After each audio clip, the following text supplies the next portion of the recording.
اسلام کی تعلیم بڑی متوازن ہے. ایک طرف سوال کی مذمت ہے، مت اپنا دستے سوال دراز کرو کسی کے سامنے. جو شخص ہاتھ پھیلاتا ہے مانگنے کے لیے وہ اپنی عزت نفس کو ہتھیلی پر رکھ کر آپ کے سامنے پیش کر رہا ہے، اور آپ ٹھوکر مار دیتے ہیں اس کی عزت نفس. مانگو اللہ سے،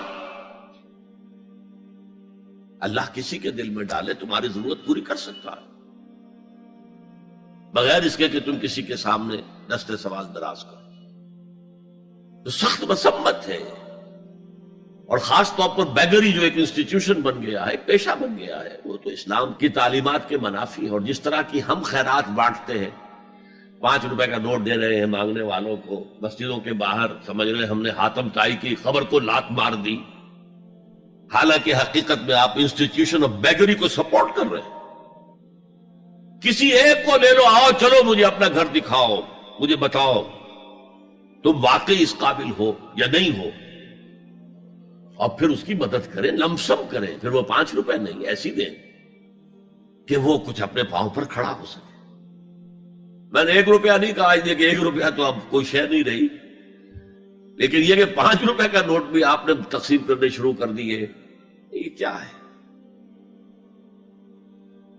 وَالسَّائِلِينَ وَفِي الرِّقَابِ. لیکن دوسری طرف سائل کو جھڑکنا نہیں ہے. اما السائل فلا تنہر، جھڑکو نہیں. اچھا بھائی نہیں، معاف کرو میرے پاس اس وقت آپ کی مدد کے لیے کچھ نہیں ہے، میں کچھ نہیں کر سکتا. تو ان دونوں کے درمیان اصل میں معاملہ ہونا چاہیے.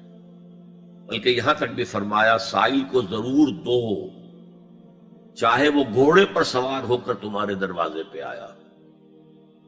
کیا پتا اس کی واقعی الجھن کیا ہے.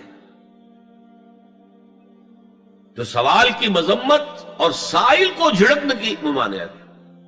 حتی الامکان خالی ہاتھ نہ لوٹاؤ. اس نے اپنی عزت نفس اپنی ہتھیلی پر رکھ کر تمہاری سامنے پیش کر دیا، اسے ٹھوکر نہ مارو. لیکن جیسا کہ میں نے عرض کیا، یہ انسٹیٹیوشن آف بیگری جو ہے یہ ایک علیحدہ شے ہے، بالکل اس کا اس سے کوئی تعلق نہ سمجھیے. وفی الرقاب، رقاب جمع ہے رقبہ، گردن. فک رقبۃ او اطعام فی یوم ذی مسغبۃ یتیما ذا مقربۃ او مسکینا ذا متربہ. فک رقبۃ، کسی کی گردن چھڑا دینا. اس وقت سب سے بڑی ایپلیکیشن اس کی تھی غلاموں کو، کنیزوں کو اپنے پیسے سے خرید کر آزاد کر دینا. بہت بڑی نیکی، بہت بڑی نیکی.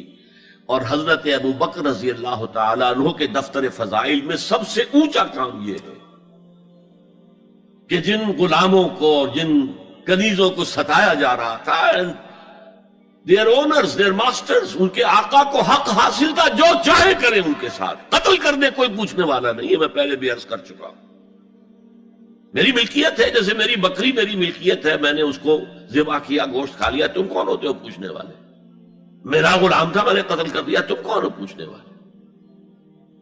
ان کو حضرت ابو بکر نے خرید کر آزاد کیا اور منہ مانگے دام دیے. حضرت بلال کے لیے امیہ ابن خلف نے اتنی بڑی رقم مانگی، حضرت ابو بکر نے کہا ٹھیک ہے لو.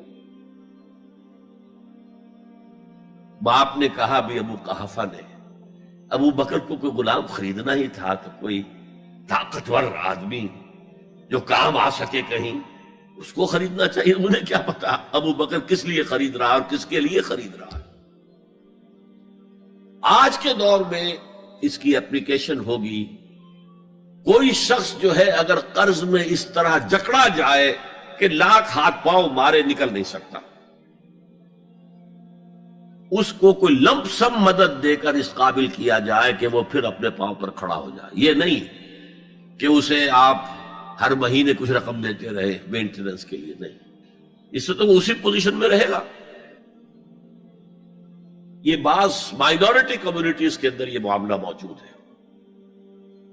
کوئی بھائی اگر گر گیا ہے کاروبار میں تو اس کی پھر ایسی مدد کی جائے کہ وہ پھر آپ کی صف میں آ کر کھڑا ہو جائے. Respectable members of your community, وہ اس شکل میں پہنچ جائے. یہ بھی فک و رقبتن اس کی ذیل میں آج کل آئے گا.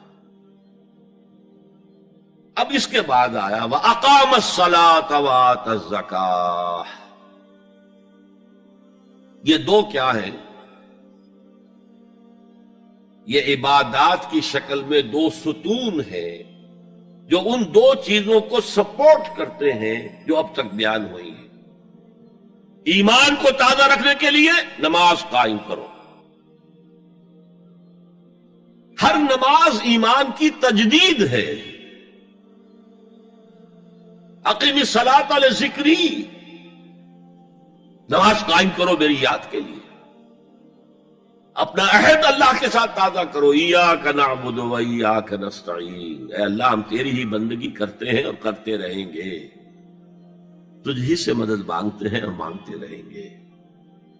اپنے اس عہد بندگی کو تازہ کرو، ایمان کو تازہ کرو. الحمدللہ رب العالمین الرحمن الرحیم. ایمان باللہ تازہ ہوا نا. مالک یوم الدین، ایمان بالآخرہ تازہ ہو گیا.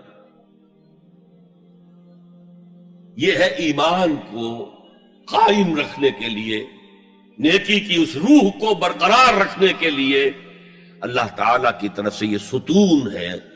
الصلاۃ عماد الدین، دین کا ستون ہے یہ نماز. اس بحث میں اس کا مقصد کیا ہے وہ میں نے بیان کر دیا. بعد میں کیوں آ رہا ہے؟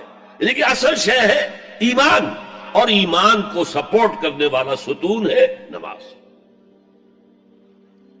عملی نیکی میں اصل شے ہے ہمدردی، ہمدردی میں مال خرچ کرنا، اور اس کے لیے ستون ہے زکوٰۃ. کم سے کم یہ 2.5% تو نکالو، بوتل کا کارک تو کھل جائے، پھر اور بھی دو اور بھی دو اور بھی دو. یہ تو obligatory ہے، یہ تو فرض ہے، یہ تو لازم ہے.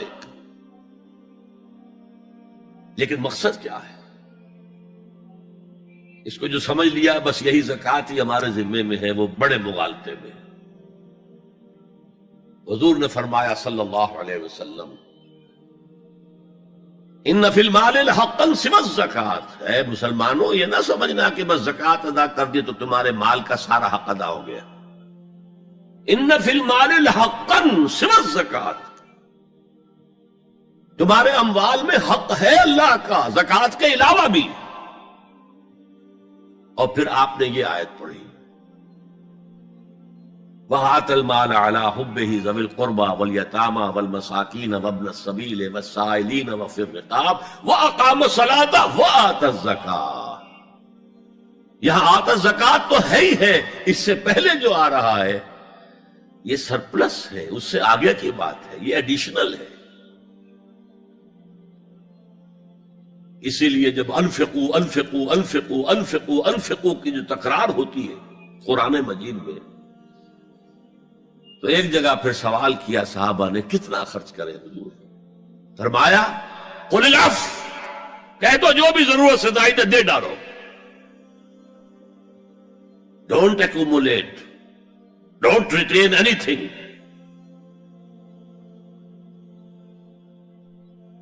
ایک بات آپ سے کہوں، آپ کچھ چونک جائیں گے. حضور نے کبھی زکوٰۃ دی؟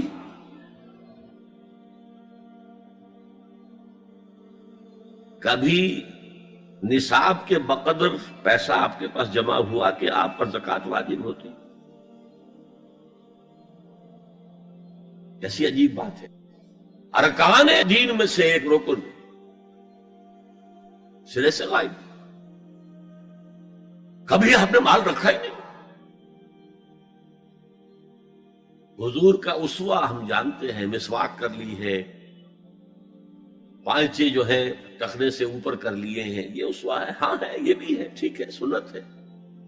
اسوہ تو یہ ہے. اور صرف آپ کا نہیں، جنہیں ہم کہتے فقراء صحابہ، ابو ہریرہ، ابو ذر، سلمان فارسی، علی رضی اللہ تعالی عنہ اجمعین، یہ فقراء صحابہ میں سے تھے. کبھی کچھ نہیں رکھا اپنے پاس. میں نے بتایا تھا آپ کو شاید کہ حضرت علی کی جب شادی ہو رہی تھی حضرت فاطمہ سے کوئی مکان تھا ہی نہیں، کہاں لے کے جائیں؟ ایک انصاری نے ایک حجرہ دیا ہے اپنے مکان کا، اس میں حضرت فاطمہ ودا ہو کر گئی. He didn't have any home. ابو ذر وہ تو دوسری انتہا کو چلے گئے تھے. قانون یہی ہے، حلال سے کماؤ، اگر ایک حد سے آگے بڑھ جائے تو زکات دے دو، باقی تمہارے اختیار میں ہے، دینا چاہو دو، نہ دینا چاہو رکھو اپنے پاس. قانون اس سے زیادہ آپ کو پابند نہیں کرے گا. کبھی بھی آپ نے جبر نہیں کیا، ایمرجنسی میں بھی جبر نہیں کیا. ایک واقعہ آتا ہے کہ حضور کو کئی وقت کا فاقہ تھا. تھوڑی دیر کے بعد حضرت ابو بکر آئے، آپ نے چہرے سے پہچان لیا کہ فاقے سے. پھر حضرت عمر آئے، پہچان لیا کہ فاقے سے.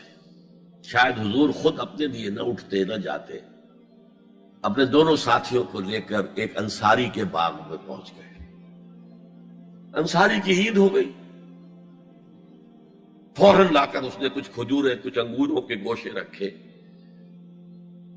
اس کے بعد وہ دوڑا چھری لے کر کسی جانور کو ذبح کرنے کے لیے.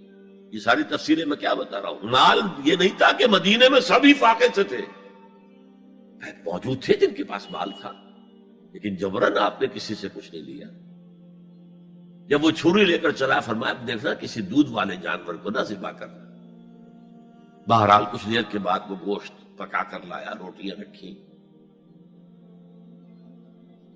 اس کے بعد حضور نے ایک روٹی پر چند بوٹیاں رکھ کر کہا یہ عائشہ کو دے آؤ، اسے بھی کئی وقت کا فاقہ ہے. اور پھر حضرت عمر کی طرف رخ کر کے کہا عمر یہ ہے وہ نعمتیں جس کا حساب دینا پڑے گا اللہ کے ہاں. وَأَمَّا بِنِعْمَةِ رَبِّكَ فَحَدِّثْ، اور یہ جو فرمایا گیا أَلْهَاكُمُ التَّكَاثُرُ میں نعمتوں کا حساب لیا جائے. وَلَا تُسْأَلُنَّ يَوْمَئِذٍ عَنِ النَّعِيمِ، فرمایا یہ نعمتیں ہیں. یہ ہے اصل میں انفاق کا معاملہ. آپ کے اس پر چھوڑ دیا گیا ہے. جتنا بھی آپ میں جذبہ ہے، جتنا بھی آخرت کا یقین ہے، اتنا ہی آپ پسند کریں گے کہ آخرت کے بینک میں جمع کرائیں، یہاں کے بینکوں میں کیوں جمع کرائیں. یہاں کتنا دے دیں گے آپ کو؟ 10%، 20%. وہاں 700% ملتا ہے. 700% نہیں، 7,000، 700 گنا. Why to keep it in these banks؟ حضرت مسیح کا جو پہاڑی کا واس بہت مشہور ہے، سرمن آف دا ماؤنٹ، بڑے پیارے الفاظ ہیں. میں آپ سے اپنا تاثر عرض کیے بغیر نہیں رہ سکتا. جہاں تک مواعظ کا تعلق ہے، جو حضرت مسیح کے مواعظ آئے ہیں ان سے اونچے واعظ کوئی ممکن نہیں. اسی میں یہ جملہ بھی ہے، دیکھو اپنا مال زمین پر جمع نہ کرو. جہاں چوری بھی ہوتی ہے ڈاکہ بھی پڑتا ہے، کیڑا بھی خراب کرتا ہے. آسمان پر جمع کرو جہاں نہ چوری کا اندیشہ، نہ ڈاکے کا خوف، نہ کیڑا خراب کر سکے. اس لیے کہ میں تم سے سچ کہتا ہوں کہ جہاں تمہارا مال ہوگا وہیں تمہارا دل ہوگا. مال یہاں ہوگا تو دل اٹکا ہوا ہوگا، اور فرشتے اس طرح گھسیٹ کر کھینچیں گے آپ کی جان کو جیسے کہ سیخ پر سے کباب کھینچا جاتا ہے. اور اگر دل وہاں لگا ہوا ہے جس کے لاکھوں کروڑوں ڈالر سوئس بینکس میں جمع ہیں، اسے کہا جائے نکل جاؤ پاکستان سے، اسے کوئی تکلیف ہوگی؟ نکل جاؤ فلاں ملک سے، ملک بدل کرتے تم، کیا تکلیف؟ میرے بینک کے اندر پیسے ہیں. البتہ جس کا باہر کچھ نہ ہو اسے اگر یہ دی جائے سزا تو اس کی تو جان پر بن جائے گی. میرا دل برماہی نہیں آیا،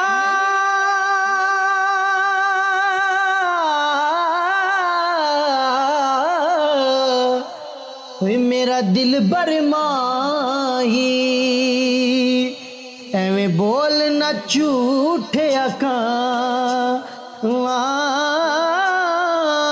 تو